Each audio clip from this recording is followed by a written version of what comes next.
જય ગોપાલ।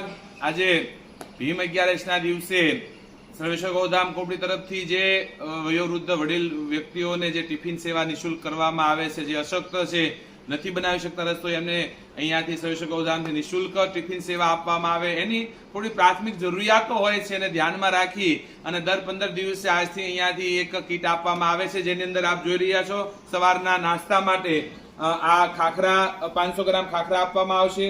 ત્યાર પછી વડીલો માટે ચા 250 ચા, એમને દીવાબત્તી કરવા માટે બાકસ, અગરબત્તી, સાથે સાથે ટ્યુબ, દંતમંજન કોલગેટ ટ્યુબ, આ ટોસ છે, 1 કિલો ખાંડ, 3 સાબુ કપડા ધોવાના, 2 સાબુ નાવાના અને કપડા ધોવાની ભૂકી, આ આટલું આ સર્વેશ્વર ગૌધામ વતી આ વડીલોને અહીંયા આપવામાં આવશે। બધાના સાથ સહકારથી આ વડીલો ખૂબ શાંતિથી આનંદપૂર્વક પોતાનું જીવન જીવે છે અને ખૂબ સેવા આપણે કરી શકીએ અને તમારા સાથથી આ સેવા થઈ રહી છે। આભાર। જય ગૌ।